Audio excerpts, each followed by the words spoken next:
Assalamualaikum warahmatullahi wabarakatuh. Selamat pagi dan semangat pagi untuk Anda semua. Semoga semuanya dalam keadaan sehat. Baiklah, hari ini kita akan belajar tematik pada tema 7, subtema 2, pembelajaran 1, 2, 3, 4, 5, dan 6. Peristiwa kebangsaan seputar proklamasi kemerdekaan. Untuk yang pertama kita belajar materi IPA.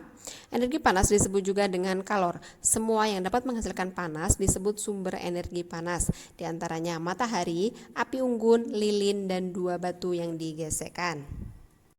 Untuk yang selanjutnya di sini ada percobaan potongan es yang dipanaskan dengan api, kemudian akan berubah menjadi cair. Begitu juga dengan margarin yang dipanaskan di atas kompor, dia juga akan berubah menjadi cair.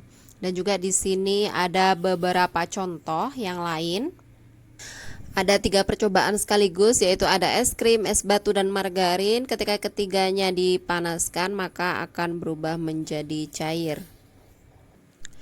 Percobaan tersebut membuktikan terjadi perubahan wujud benda karena mendapat panas. Perubahan pada percobaan itu disebut dengan mencair. Pencairan atau peleburan adalah proses menghasilkan perubahan fase zat dari padat ke cair. Untuk yang selanjutnya kita belajar SBDP tentang pola lantai. Di pembelajaran sebelumnya sudah kita pelajari bersama-sama, yaitu tentang beberapa jenis pola lantai. Ada dia yang horizontal, vertikal, dan juga melingkar. Dan masih banyak lagi. Nah, di sini ada satu contoh, yaitu tari gantar menggunakan pola lantai. Ananda ada yang tahu apa itu? Yaitu pola lantai vertikal atau lurus. Yang selanjutnya ada macam-macam tarian dan asal daerahnya. Nah, di sini salah satunya adalah tari tortor, itu berasal dari Batak, Sumatera Barat. Nah, tari ini menggunakan tata busana sederhana, yaitu cukup menggunakan ulos di bagian kepala dan juga gerakan yang sederhana dengan gerakan tangan dan kaki. Untuk lagu Dionotis di sini ada Hari Merdeka, lagu Syukur, dan juga Maju Tak Gentar. Ini ada di YouTube. Ustazah silakan nanti didengarkan. Materi selanjutnya kita belajar bahasa Indonesia tentang peta konsep. Nah, peta konsep ini akan lebih memudahkan di dalam mengembangkan gagasan ketika menyampaikan kembali isi teks bacaan secara tertulis atau lisan. Dalam membuat peta konsep, kita harus memahami isi dari bacaan dan memperbanyak pembendaharaan kata. Mengembangkan peta pikiran menjadi kalimat-kalimat. Mengembangkan setiap gagasan dengan gagasan penjelas yang sesuai. Pada setiap gagasan utama terdiri sedikitnya 2 gagasan penjelas dan menyusun gagasan penjelas menjadi anak tema dan jaring-jaring. Materi selanjutnya kita akan belajar PPKN. Nah, di sini itu tentang keragaman budaya yang ada di Indonesia. Ada banyak sekali suku, bahasa, budaya, agama yang ada di Indonesia, beragam dari Sabang sampai Merauke. Nah, di situ ada berbagai jenis pakaian adat ya dari tiap-tiap daerah. Semboyan Bhinneka Tunggal Ika bermakna meskipun berbeda-beda tetapi tetap satu jua. Sikap rukun dalam lingkungan masyarakat dilakukan oleh seluruh warga masyarakat dengan berbagai keragaman sosial dan budaya. Sikap hidup rukun ini ditunjukkan melalui berbagai kegiatan di masyarakat seperti gotong royong, pertemuan rutin warga, dan kegiatan lainnya. Manusia adalah makhluk sosial, artinya manusia dalam kehidupan di masyarakat tak bisa hidup tanpa bantuan orang lain. Manusia memerlukan pangan, papan, dan tempat tinggal yang merupakan kebutuhan pokoknya. Untuk memenuhi kebutuhannya, seharusnya setiap manusia harus menjalin hubungan harmonis dengan anggota masyarakat.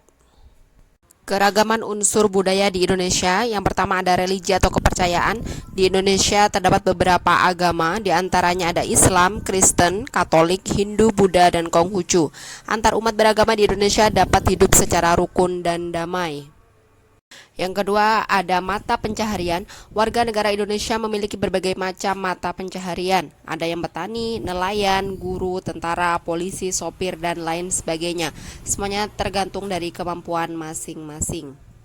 Untuk yang ketiga ada teknologi dan peralatan. Peralatan atau alat yang digunakan oleh orang-orang juga berbeda. Ada yang tradisional, contohnya ada cangkul, sabit, baja, tungku, dan lain-lain. Ada juga yang modern, yaitu kalkulator, komputer, pesawat terbang, dan lain sebagainya. Yang keempat ada kesenian. Nah, di sini ada 2 jenis. Yang pertama yang dapat dinikmati oleh mata, contohnya seni patung, seni ukir, seni lukis, seni rias, dan sebagainya. Yang kedua, seni yang dinikmati oleh telinga, contohnya seni musik, seni suara, seni pidato. Ada juga yang dinikmati oleh mata dan telinga, contohnya pertunjukan ludruk, pertunjukan teater, dan sebagainya. Untuk yang kelima ada pengetahuan. Nah, di sini ada pengetahuan secara tradisional yaitu Pranata Mangsa dan Pustaka Bata.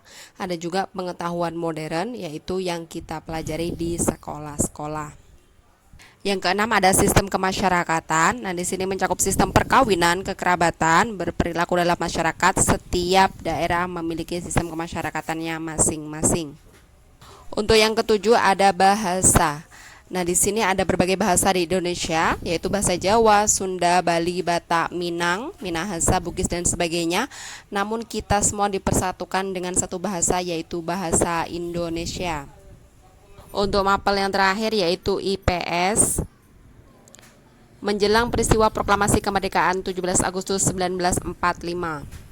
Pada tanggal 9 Agustus 1945, 3 tokoh pemimpin Indonesia berangkat ke Dalat Vietnam, yaitu Insinyur Soekarno, Muhammad Hatta, dan Dr. Rajiman Widyo di Ningrat untuk bertemu dengan Jenderal Terauchi yang menjanjikan kemerdekaan atas Indonesia.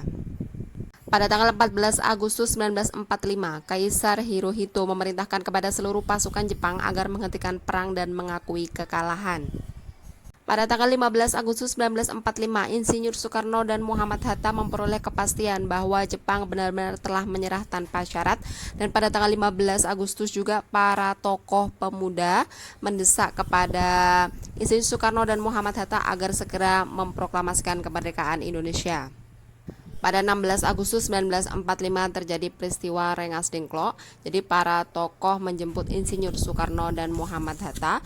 Dan yang terakhir yaitu pada tanggal 17 Agustus 1945 disepakati bahwa Indonesia akan dilakukan proklamasi kemerdekaan di Jalan Pegangsaan Timur nomor 56 pada pukul 10 dengan pembacaan teks proklamasi oleh Insinyur Soekarno dan disusul dengan pidato dan pengibaran bendera merah putih yang dijahit oleh Ibu Fatmawati. Peristiwa setelah proklamasi kemerdekaan Republik Indonesia, pada tanggal 18 Agustus 1945, PPKI mengadakan sidang dengan tujuan mengesahkan Undang-Undang Dasar Negara, menetapkan Insinyur Soekarno sebagai Presiden dan Muhammad Hatta sebagai Wakil Presiden. Pekerjaan Presiden untuk sementara waktu dibantu oleh Komite Nasional. Kemudian pada tanggal 19 Agustus 1945, PKI kembali melakukan sidang dengan keputusan: satu, menetapkan 12 kementerian, yang kedua membagi wilayah Indonesia menjadi 8 daerah provinsi. Tokoh proklamator kemerdekaan Republik Indonesia, untuk yang pertama ada Insinyur Soekarno. Insinyur Soekarno lahir di Surabaya pada 6 Juni 1901. Pada tahun 1926 beliau lulus dari ITB. Beliau adalah pendiri PNI pada 4 Juni 1927 dan juga Presiden Republik Indonesia pertama. Kemudian beliau meninggal di Jakarta 21 Juni 1970 dan dimakamkan di Blitar, Jawa Timur. Untuk yang kedua ada Muhammad Hatta. Muhammad Hatta lahir di Bukit Tinggi, Sumatera Barat pada 12 Agustus 1902. Kemudian tahun 1932 lulus Sekolah Tinggi Ekonomi di Belanda. Beliau adalah Ketua PI atau Perhimpunan Indonesia. Kemudian juga sebagai Wakil Presiden pertama Republik Indonesia dan dikenal sebagai Bapak Koperasi Indonesia. Wafat pada 14 Maret 1980 dan dimakamkan di TPU Jakarta. Perjuangan mempertahankan kemerdekaan, untuk yang pertama yaitu adanya peristiwa 10 November yang dipimpin oleh Bung Tomo. Yang kedua ada pertempuran 5 hari di Semarang. Yang ketiga ada pertempuran Ambarawa atau peristiwa Palagan Ambarawa. Dan yang terakhir ada pertempuran di Bandung atau Bandung Lautan Api. Pembentukan pemerintahan Indonesia.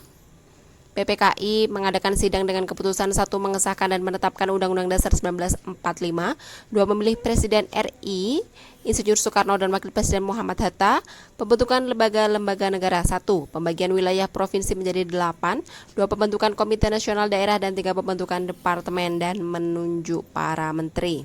Untuk yang terakhir di sini ada KMB atau Konferensi Meja Bundar pada 23 Agustus sampai 2 November 1949. Isinya yang pertama, Belanda mengakui Republik Indonesia Serikat atau RIS sebagai negara merdeka. Penyelesaian masalah Irian Barat ditangguhkan setahun. RIS akan bekerja sama dengan Belanda dalam suatu Uni Indonesia Belanda. RIS mengembalikan hak milik Belanda. Semua utang Hindia Belanda harus dibayar RIS dan TNI menjadi inti tentara RIS. Nah, untuk tugasnya yaitu ayo berlatih pada halaman 115, 116 dan 117. Dari segi agama dan budaya silakan dicari pasangannya ya, diberikan garis mana yang cocok. Kemudian untuk soal latihannya akhir subtema 2 halaman 121 sampai 122 bagian A saja langsung di buku paketnya masing-masing. Oke, baiklah Anda semua, demikian tadi untuk pembelajaran kali ini. Tetap semangat belajar, jaga kesehatan, dan Ustazah akhiri. Wassalamualaikum warahmatullahi wabarakatuh.